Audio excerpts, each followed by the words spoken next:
Hello বন্ধুরা, কেমন আছো সবাই? আশা করি সবাই ভালোই আছো। পাঁচটি বিষয় স্টক নিয়ে একটু আলোচনা করব। প্রথমেই বলে নিই, কেউ স্টক কটি রেকমেন্ডেশন ভাববেন না, জাস্ট এডুকেশন পারপাস আলোচনা করব।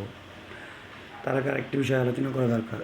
বিগত শুক্রবার নিফটি হঠাৎ এত ভালো বাউন্স ব্যাক করার কারণ, আমার কাছে যে দুটি কারণ আছে, সে দুটি কারণ হলো,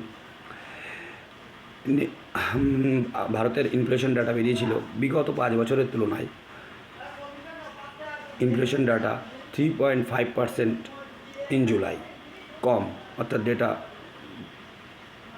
আর আমেরিকান ইনফ্লেশন ডাটাও জুনের তুলনায় কম, 2.9%, যার ফলে মার্কেটে এই দুটো নিউজ আসার ফলেই নিফটিটা ভালো পজিটিভ মুড নিল।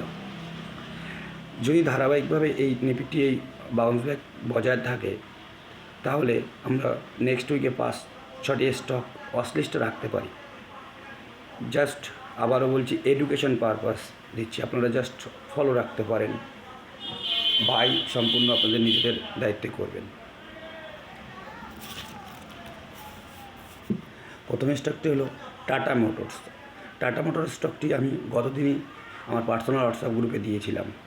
সেখান থেকে ধীরে ধীরে সেদিনই মুভ করেছিল শুক্রবার। এটা একটু এই উইকে নজর রাখবেন। দ্বিতীয় স্টক হলো কিমস স্টকটি উইকলি প্যাটার্ন, চার্ট প্যাটার্নটি আমার কাছে ভালোই লাগছে। উইকলি চার্ট প্যাটার্নে কিমস স্টকটি যে প্যাটার্ন গঠন করেছে, সেখান থেকে আমার মনে হচ্ছে একটি আরও উপরে যেতে পারে। তৃতীয় স্টকটি হলো অনুপ ইঞ্জিনিয়ারিং। এই স্টকটিও আপনারা ফলো করতে পারেন। চতুর্থ স্টক, 4 নম্বর স্টক সেলটেক্স, এটিও আপনারা নজর রাখতে পারেন, ওয়াচ লিস্টে আনতে পারেন।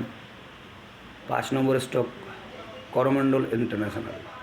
এই স্টকটি আমার ফেভারিট, এই স্টকটি আপনারা দেখতে পারেন। এছাড়াও আছে সিপলা, দেখতে পারেন। এই কয়েকটি স্টক বললাম, আপনারা আপনাদের ওয়াচ লিস্টে রেখে ফলো করতে পারেন। ভালো লাগলে বাই করবেন, সেটা আপনাদের নিজস্ব ব্যক্তিগত ব্যাপার। এই স্টকটি থেকে যদি কারো কোনো উপকার হয় স্টকগুলির থেকে, তাহলে আমার চ্যানেলটা অবশ্যই একটু সাবস্ক্রাইব করবেন এবং লাইক করবেন। আমি আমার ভিডিওতে যেটা বলে থাকি, মার্কেট শুরুর আগেই কিছু টিপস দেব, সেটা আজকেই দিয়ে দিচ্ছি। আগামীকাল মার্কেট পজিটিভেই ওপেন হবে, এটা আমার প্রেডিকশান, সম্পূর্ণ আমার ব্যক্তিগত মত, না হতে পারে। ঠিক আছে, নমস্কার, সবাই ভালো থাকবেন, এমো ট্রেডিংয়ের সঙ্গে যুক্ত থাকবেন।